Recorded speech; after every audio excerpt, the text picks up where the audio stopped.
नमस्कार दोस्तों। Law of one यानी एक का कानून, या कह लीजिए एक का ज्ञान, या कह लीजिए एक के तरीके। यह उसका 13वां सत्र है जो कि जनवरी 1981 को रिकॉर्ड किया गया था। दोहराया जाता है कि इस किताब द्वारा दी गई सभी सूचनाएं और जानकारियां आप मान भी सकते हैं, जान भी सकते हैं, नज़रअंदाज भी कर सकते हैं और सिरे से खारिज भी कर सकते हैं, क्योंकि यह आपकी फ्री विल है जो कि अनंत रचयिता द्वारा आपको दी गई है। एक बात और कही जाती है कि लॉ ऑफ वन पूरी तरह से फ्री है। यदि कोई इकाई या व्यक्ति इसको निजी स्वार्थ के लिए इस्तेमाल करे तो वह उसकी खुद की व्यक्तिगत जिम्मेदारी होगी। तो आगे चलते हैं, और जैसा कि राह हमेशा कहते हैं, अब हम आपका स्वागत अनंत रचयिता के प्रेम और रोशनी में करते हैं। अब हम बात करने के लिए तैयार हैं। तो पहला सवाल डॉन करते हैं। सबसे पहले मैं माफ़ी मांगना चाहूँगा क्योंकि पिछले कुछ सत्र में मैंने काफ़ी बेवकूफ़ी भरे सवाल पूछे हैं। हम ऐसा मानकर चल रहे हैं कि यह हमारे लिए गर्व और निष्ठा की बात होगी कि हम भी एक के कानून के विनम्र दूत बन जाएं। इस समय हमारा मानना है कि जिस तरह इस पुस्तक को बनाया गया है उसमें सृष्टि की शुरुआत से मानव जाति के विकास क्रम यानी इवोल्यूशन और पृथ्वी में मानव का विकास क्रम, इसके आगे का दोस्तों सुनाई नहीं दिया गया क्योंकि रिकॉर्डिंग हो नहीं पाई थी। तो फिर आगे वो कहते हैं हर समय यह पता लगाया कि एक के कानून का इस्तेमाल कैसे हुआ। दोस्तों इसके आगे का भी सुनाई नहीं दिया क्योंकि रिकॉर्डिंग प्रॉपर हो नहीं पाई थी। तो आगे डॉन कहते हैं यह भी हमने सोचा हमें यह पुस्तक पूरा करना है, जो भी सामग्री हमारे पास है उसे अंत तक ले जाएं। हम यह भी सुझाव देते हैं कि हम इस बुक का नाम लॉ ऑफ वन रखें और बुक के लेखक में हम रा का नाम रखें। क्या आप इससे सहमत हैं? तो रा कहते हैं आपका सवाल अस्पष्ट है। क्या आप एक एक करके सवाल पूछ सकते हैं जिससे हम एक जैसे सहमत हों? तो डॉन कहते हैं सबसे पहले हम सृष्टि की शुरुआत के बारे में जानना चाहेंगे, जितना पीछे हम जा सकें और आज के समय में मानव के विकास तक हम जान सकें। क्या आप सहमत हैं? तो रा कहते हैं यह पूरी तरीके से आपकी विवेक और समझदारी का फैसला है, आप जैसा चाहें करें। तो डॉन कहते हैं मैं चाहूँगा कि इस पुस्तक का नाम हम लॉ ऑफ वन बाई रा रखें। क्या आप सहमत हैं? तो रा कहते हैं पुस्तक के नाम से तो हम सहमत हैं, परंतु इसके लेखक में हमारा नाम हमारे समझदारी के हिसाब से अधूरा है। हम तो बस सूचक हैं, या कह लो दूत हैं, संदेशवाहक हैं। तो दोस्तों यहाँ पर रा की समझदारी का पता चलता है कि उन्हें क्रेडिट नहीं चाहिए इस चीज़ का कि भाई ये हमारा नाम लिया जाए और ये हो, जैसे हमारे में होता है कि भाई अच्छा मैंने ये काम किया है तो भाई मेरा नाम हो और ये हो वो हो। इनके अंदर ऐसा नहीं है। इनके अंदर ये है कि भाई हम तो केवल दूत हैं, हम तो बता रहे हैं आपको ये इन्फॉर्मेशन, आपको चाहिए आप ले लेना, नहीं चाहिए छोड़ देना, कोई बात नहीं। तो खैर आगे डॉन कहते हैं तो क्या आप बता सकते हैं इस पुस्तक के लेखक कौन होंगे? तो राह कहते हैं हम तो सिर्फ विनती कर सकते हैं कि आप अपने विवेक और समझदारी की सलाह से यदि आप रा के नाम के साथ लॉ ऑफ वन के विनम्र दूत जोड़ दें तो बेहतर होगा। तो डॉन कहते हैं धन्यवाद। क्या आप हमें बता सकते हैं कि सबसे पहली ज्ञात वस्तु इस रचना में क्या थी? तो रा कहते हैं सबसे पहले ज्ञात वस्तु इस संरचना में, या कह लो इस रचना में, अनंतता है। यह अनंतता ही रचना है। दोस्तों इसको अभी हम समझेंगे, परंतु पहले हम ये सारे सवाल कर लें, उसके बाद इसके ऊपर हम देखेंगे कि ये यहाँ पे बात हुई तो क्या हुई। तो अगला सवाल डॉन करते हैं यदि सबसे पहली वस्तु अनंतता थी तो क्या हम इस अनंतता का हम अनुभव ले रहे होते हैं? अगला कदम या अगला विकास क्या था? तो रा कहते हैं अनंतता जागरूक हो गई, यही अगला कदम था। तो अगला सवाल डॉन करते हैं इसके बाद क्या हुआ था? तो रा कहते हैं इस जागरूकता के कारण अनंतता का ध्यान अनंत ऊर्जा की ओर केंद्रित हुआ। इसे आप कई नामों से जानते हैं, जैसे कि लोगोस या प्रेम। रचयिता ने जब एक जागरूक या जागरूक सिद्धांत के रूप में इस अनंतता पर ध्यान केंद्रित किया तब वह अनंत बुद्धिमानिता बन गई। तो अगला सवाल डॉन करते हैं क्या आप अगला कदम बता सकते हैं? तो रा कहते हैं अगला कदम अभी भी है आपके इस स्थान समय के मायाजाल में कि वह रचना के कार्य को करता ही चला जा रहा है। अगला कदम रचनात्मक सिद्धांत के लिए एक अनंत प्रक्रिया है जो कि अपने मौलिक प्राइमल विकृतियों और स्वतंत्रता की इच्छा के कानून के द्वारा पालन करता है। इस प्रकार कई कई तरह के आयाम और अनंत रचना संभव हैं। यह ऊर्जा जो अनंत बुद्धिमानिता से चलती है उस पर रचयिता अपना सारा ज्ञान उड़ेल देता है। इस कारण अलग अलग पैटर्न बनते चले जाते हैं जो कि होलोग्राफिक होते हैं। वे प्रकट होते हैं एक रचना की तरह, बिना यह परवाह किए कि यह ऊर्जा किस दिशा में जा रही है। यह ऊर्जा के पैटर्न तब तक अपनी स्थानीय लय और ऊर्जा क्षेत्रों को नियंत्रित करना शुरू कर देते हैं। इस प्रकार आयामों और ब्रह्मांडों का निर्माण होता है। तो डॉन कहते हैं, फिर क्या आप बता सकते हैं कि यह आकाशगंगा और ग्रह प्रणाली प्लानिटरी सिस्टम यानी हमारा जो सौर मंडल है कैसे बने? तो रा कहते हैं, आपको इस प्रश्न में कल्पना की बड़ी छलांग लगानी होगी। पिछले प्रश्न में ब्रह्मांड अभी भौतिक रूप से पैदा नहीं हुआ था। यह ऊर्जाएं बड़ी बुद्धिमानी से अपनी अपनी बुद्धि का प्रयोग या कह लो उपयोग कर अलग अलग पैटर्न बनाना शुरू करती हैं। जब यह पैटर्न बनाना शुरू करती हैं तो एक जगह के फोकस के होने के कारण वह वहीं इकट्ठा होना शुरू हो जाती हैं। एक जगह इकट्ठा होने के बाद वह रचनात्मक सिद्धांत यानी कि वो रचयिता की सोच और कानून का इस्तेमाल करके आगे चलकर खुद ही सह रचयिता बन जाती हैं। प्रकाश का सिद्धांत ही रचयिता की बुद्धिमानिता या कह लीजिए बुनियादी संरचना होता है। इसी को रचयिता का प्रेम कहते हैं। यही कांपता हुआ प्रकाश बिल्डिंग ब्लॉक्स कहलाता है, जिसके कारण भौतिक पदार्थ बनने शुरू होते हैं, यानी कि चीजें बननी शुरू होती हैं, जैसे कि पेड़, पहाड़, झरने, पानी, जितना भी आप सोच सकते हो, आकाश, जो सोच सकते हो इसके बारे में बात हो रही है। यह प्रकाश जो कि बुद्धिमान होता है और पूरी ऊर्जा से भरी होती है, ये खुद ही अपने आप को रचनात्मक रूप से इस्तेमाल करते करते अपनी ही रचना को बनाना शुरू कर देते हैं। इस प्रकाश के प्रेम के अपने अपने तरीके होते हैं, जो कि पूरे अनंतता के अंदर यह एक सीधी रेखा में चलना शुरू होते हैं। वहां से उनका विभाजन होना शुरू होता है और वे अलग अलग दिशा में चलने लगते हैं। अलग अलग दिशा में चलने के बाद भी एक जगह इकट्ठा होना शुरू होते हैं। इस विरोधाभास के कारण ही अलग अलग आकार के इकाइयों जैसे कि सौरमंडल, आकाशगंगा और ग्रह बनते जाते हैं, जैसे कि लेंटिकुलर घूमते हुए। तो दोस्तों यहाँ पर जो बात हो रही है, यहाँ पर बात हो रही है कि रचयिता ने रचना कैसे की। तो अब हम इसको थोड़ा समझने की कोशिश करते हैं कि हुआ क्या, ब्रह्मांड में हुआ क्या। तो दोस्तों सबसे पहले ये एक रहस्य ही है पूरे ब्रह्मांड का कि सबसे पहले क्या था। सबसे पहले था वन ओरिजिनल थॉट, यानी एक असली सोच। ना तो अंधेरा था, ना उजाला था, ना ग्रह थे, ना आकाशगंगाएं थी, ना ब्रह्मांड थे, कुछ नहीं था। बस एक सोच कहीं पे पैदा हो गई, कहीं पर। अब आप कहोगे सोच, किसकी सोच? यही सबसे ज्यादा रहस्यमयी बात है। रा भी आगे कहेंगे कि सारी चीजें रहस्य में इसलिए तब्दील हो जाती हैं क्योंकि किसी को नहीं पता कि ये सोच आई तो आई कहां से। ये कोई भी नहीं जानता, पूरे ब्रह्मांड में कोई भी नहीं जानता। तो एक सोच आई तो फिर हुआ एक धमाका उस सोच के अंदर। मतलब उसका, उस सोच का खुद का दिल धड़का एकदम से, और उस धड़कन से हुआ एक धमाका बड़ी तेज, जिसे हम अंग्रेजी में बिग बैंग थ्योरी भी बोलते हैं। तो जैसे ही वो धमाका हुआ तो चारों दिशाओं में जहां से हुआ ये धमाका, चारों दिशाओं में चार, जो हमने आपको पहले बताई थी ना, प्राइमल फोर्सेस या कह लो कि चार ऊर्जाएं, वो ऊर्जाओं के रूप में फैल गया चारों तरफ। ठीक है, और वो इतनी महीन ऊर्जाएं हैं कि दिखेंगी नहीं आंख से। जब हमने आपको बताया ना कि यदि आप आंख मूंदोगे तो फिर वो थोड़े छोटे छोटे से कण कण से होते हैं, वो दिखने लग जाते हैं, चमकते हुए दिखेंगे और फिर गायब भी हो जाते हैं वो। अब वो हर चीज में है, टेबल, कुर्सी, चेयर, जहां पर आप जो सोच सकते हो वहां पर है। तो हुआ क्या, ये बिग बैंग होते ही ये तरंगे चारों दिशाओं में फैल गई। ठीक है, और ये जो सोच थी, ये सोच भी नहीं तरंगों में घुल मिल गई। मतलब अब किसी को ये भी नहीं पता है कि ये सोच कहाँ हुई, बस सबको ये पता है धमाका कहाँ हुआ है। पूरे ब्रह्मांड में सबको ये तो पता है कि धमाका कहाँ हुआ था, लेकिन ये सोच कहाँ गई? ये सोच इन चारों जो प्राइमल फोर्सेज हैं इन्हीं के अंदर ही मिल गई आपस में। ये चारों जो फोर्सेस निकली, जो इसके अंदर थे, जो चारों तरंगे निकली, वो थी स्टैटिक मैग्नेटिक फील्ड यानी ठहरा हुआ चुंबकीय क्षेत्र। फिर दूसरी हुई इलेक्ट्रोस्टैटिक फील्ड यानी ठहरा हुआ विद्युत क्षेत्र, यानी इसके अंदर करंट भी है। ठीक है, इलेक्ट्रोस्टैटिक की जहां बात होगी करंट की बात होगी, स्टैटिक मैग्नेटिक फील्ड की बात होगी तो चुंबक के जैसी है, ये चुंबक के जैसी है लेकिन ठहरी हुई है। फिर है इलेक्ट्रोमैग्नेटिक वेव यानी लहर की तरह, विद्युत चुंबकीय लहर।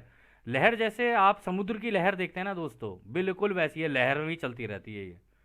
ठीक है, फिर उसके बाद है रेजोनेटिंग इलेक्ट्रोमैग्नेटिक फील्ड यानी कांपता हुआ विद्युत चुंबकीय क्षेत्र। ये जितनी भी चीजें हैं ना, ये सारी की सारी एक दूसरे के साथ घुली मिली हुई हैं।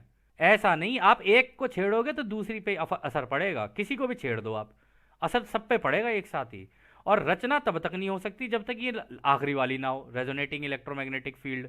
तो हुआ क्या, सबसे पहले बना अंधेरा, कुछ नहीं बना था, अंधेरा बस। पूरे ब्रह्मांड में अंधेरा ही अंधेरा था और इस तरीके से सारी ऊर्जाएं फैल गई। जैसे आपको दिख रही हैं ये तरंगे सी जा रही हैं। इसके अंदर हम एक चीज़ और कर सकते हैं अगर हम करना चाहें तो, क्योंकि उन्होंने बोला कि लहर भी है, तो अगर हम लहर के लिए इसको यहाँ से ऐसे बना लें कि जी इसके अंदर लहरें भी चल रही हैं, ऐसी ऐसी लहरें भी चल रही हैं जी, ऐसे ऐसे ऊपर नीचे ऐसे लहरें भी चल रही हैं। ठीक है, लेकिन ये इतनी महीन है ना, इतनी महीन है कि आप अंधेरे में भी जाओगे ना तो अंधेरे में भी है, जब आप रोशनी में जाओगे तो रोशनी में भी है। परंतु ये जितनी भी है ना, ये छोटे छोटे कण सारे के सारे ऊर्जा के बने हुए हैं, ऊर्जा, बस ये ऊर्जा ही है। और ये ऊर्जा ही पूरी की पूरी स्रोत है। तो इसलिए हमने यहाँ पर भी इन्फिनिटी का साइन दे दिया, इन्फिनिटी मतलब अनंतता, और यहाँ पर भी इन्फिनिटी का साइन दे दिया, अनंतता। आप सोच रहे होंगे केवल इतने से क्षेत्र के अंदर है, नहीं। ये तरंगे जब वो ब्रह्मांड में धमाका हुआ, जब वो धमाका हुआ तो वो धमाके की आवाज जहां जहां तक चलती चली जा रही है ना, फैलती चली जा रही है, फैलती चली जा रही है। इसलिए ये अनंत है, ये कभी खत्म नहीं हो सकती, इसका कोई अंत नहीं है। और इसी के अंदर की अंदर सारी रचनाएं होती रहती हैं, सारी रचना इसके अंदर ही होगी, इसी अंधेरे के अंदर। और ये चारों जो फील्ड है ये एक दूसरे से ऐसी घुली मिली हुई है, ऐसी घुली मिली हुई है कि आप इन्हें वैसे नहीं पता लगा सकते। लेकिन हाँ, ध्यान अवस्था में अगर आप जाओगे तो आपको ये धमाका भी दिख जाएगा वहां पे कि कब हुआ, कैसे हुआ। अरबों खरबों साल पहले हुआ ये, मतलब इनकी इसकी कोई वो नहीं है, गिनती नहीं है। इसलिए आपने सुना भी होगा कि ये जो रचयिता है ना, ना तो इसका कोई छोर है, मतलब ना तो इसकी कोई शुरुआत है और ना ही इसका कोई अंत है। क्योंकि धमाका होने के बाद ना किसी को नहीं पता, ये तो पता है कि हाँ जी इस जगह पे ये धमाका हुआ था, लेकिन ये नहीं पता है कि धमाका होने के बाद रचयिता खुद ही इसके अंदर, यही पूरी फील्ड जो है रचयिता बन गई। ये इन्होंने अपने आप को तरंगों में बना लिया रचयिता ने, सोच सोच मतलब सोच का धमाका था वो, तो इसी के अंदर ही बना लिया। फिर क्या हुआ, जैसे कि उन्होंने कहा ना कि भाई धीरे धीरे फिर इसी रचयिता ने, इसी अंधेरे में, रचयिता को अंधेरा भी पता है, रोशनी भी पता है, दोनों चीजें पता है रचयिता को। इसलिए कहा जाता है कि पूरे ब्रह्मांड में रचयिता से ज्यादा ज्ञान किसी के पास नहीं है, किसी के भी पास नहीं है। सब रचयिता का ज्ञान ही सीखने के लिए आए हुए हैं, चाहे इस धरती पे हो चाहे किसी और ग्रह पे हो, सब यही जानने में लगे हुए कि रचयिता ने ये जो रचना की है हमें भी सीखनी है, हमें भी अपनी अपनी रचनाएं बनानी है। और रचयिता ये ही चाहते हैं। रचयिता कहते हैं कि भाई जब मैं रचना करना बता सकता हूं तुम लोगों को, अगर तुम सीखना चाहो तो, क्योंकि मैंने तुम सबको आज़ादी दे दी है। तो रचयिता ने सब क्या किया, रचयिता की भाई खुद की भी आज़ादी थी, क्योंकि फ्री विल का कॉन्सेप्ट ऐसा तो है नहीं कि जी हमारे ऊपर ही लगेगा, ये खुद रचयिता के ऊपर भी है लगा हुआ। क्या रचयिता भी किसी को ये नहीं कह सकते कि तू ऐसा कर और ऐसा ना कर। रचयिता भी मांग ही सकते हैं और पूछ ही सकते हैं, रचयिता को भी इतना ही आता है। ठीक है, तो उन्होंने क्या किया कि रचयिता ने अपनी ना सोच को, अब जैसे मान लीजिए ये ना पूरा का पूरा ये जो आपको दिख रहा है ना, ये अंधेरा है, इसको अंधेरा मान लीजिए। अब इस अंधेरे में एक काम करते हैं हम, इसी अंधेरे के अंदर जो रचयिता थे उन्होंने क्या किया, उन्होंने अपना ध्यान केंद्रित, मतलब ये आप सोच रहे होगे कि कोई बाहर से बैठ के कर रहा होगा, नहीं, ये ही अंधेरे ने एक जगह पे अपना ध्यान केंद्रित करना शुरू किया। और आप ये सोच के चलिए कि जैसे ये छोटा सा गोला सा बना रखा है ना, यहाँ पे पूरा ध्यान केंद्रित कर दिया अपना, पूरा का पूरा, ठीक है, पूरा का पूरा। और अभी आपको ये लगेगा कि हम लोग यहाँ पे कर रहे हैं, लेकिन ये इस तरीके से नहीं हुआ था। हम इसको ऐसे फैलाते हैं, देखिए चारों तरफ, हम ये कहते हैं कि जी ये पूरा अंधेरा है, इसके अंदर ये जो है ना, ये पूरा का पूरा गोला सा जो है, ये इसको अभी हम फैला देते हैं, हम कहते हैं कि हमें दिख ही नहीं रहा है, अभी कुछ नहीं दिख रहा है, ये गोला है, अभी आपको इसमें दिख रहा होगा। लेकिन आप ऐसे सोच के चलिए जी ये गोला ना बाहर से रचयिता ने इसी अंधेरे के अंदर खिंचाव करना शुरू किया, अपनी सोच का खिंचाव करना, केंद्रित करना शुरू किया। तो ये ऐसे अंदर अंदर अंदर अंदर केंद्रित होते होते होते आई ऐसे।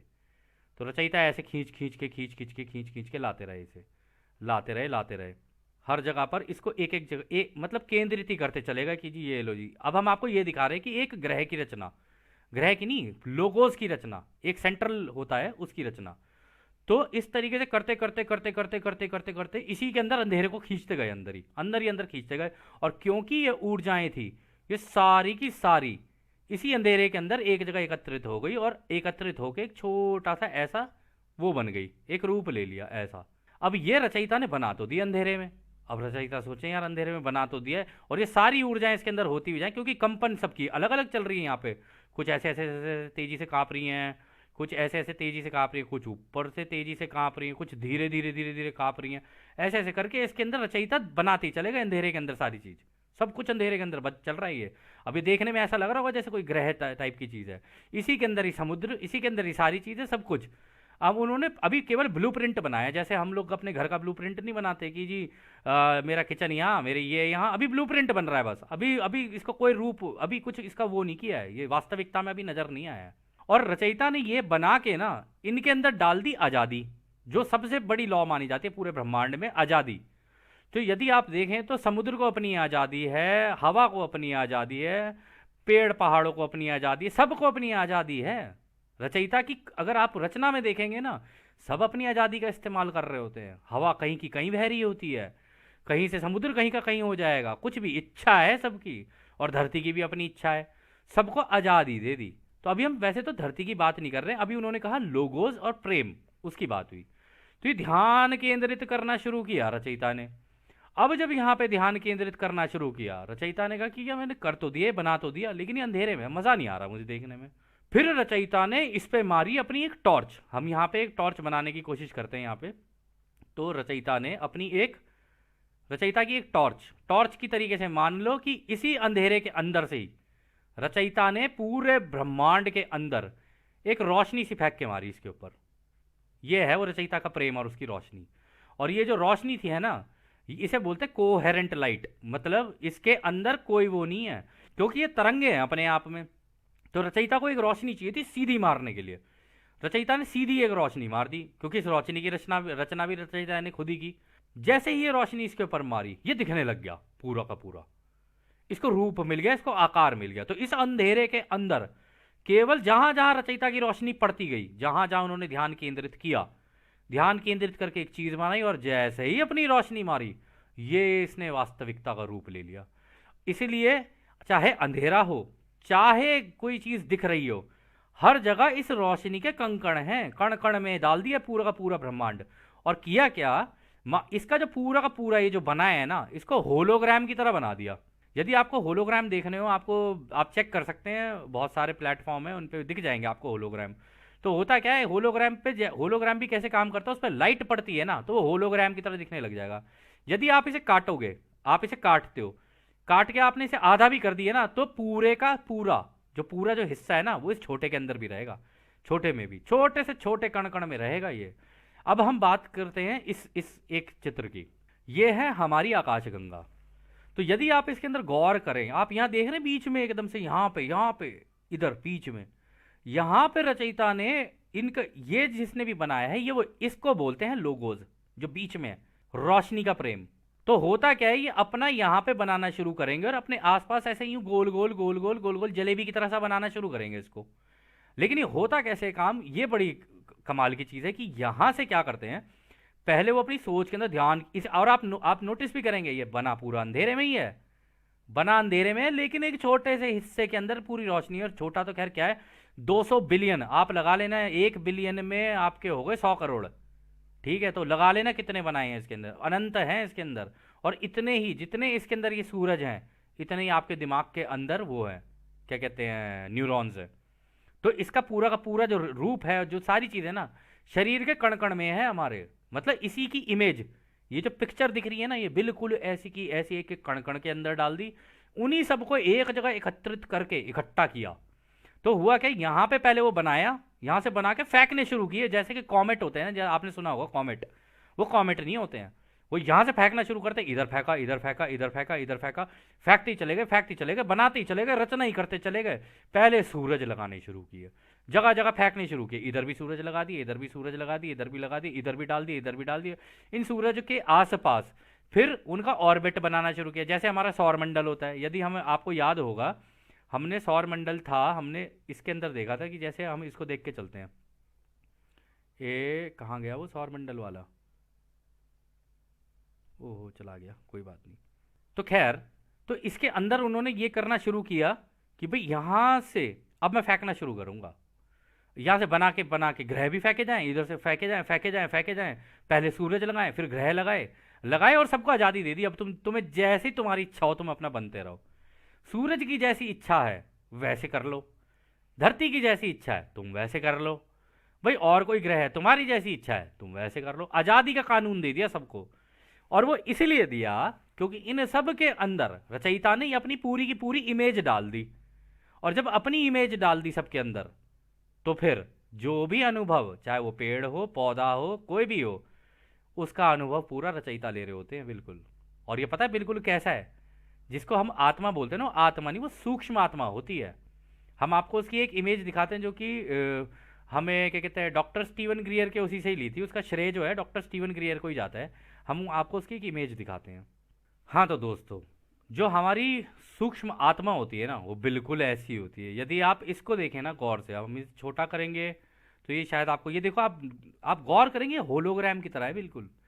एक होलोग्राम की तरह सबके अंदर है। ये रचयिता ने अपनी इमेज डाल दी सबके अंदर कि ये देखो जी, इनकी आंख भी है, इधर देखोगे तो जो दो छोटी छोटी आंख, इधर एक छोटी सी नाक है, और इधर मुंह भी बना हुआ है, सर भी है, गर्दन की भी रोशनी की बनी, पूरी पूरी इमेज रोशनी की है।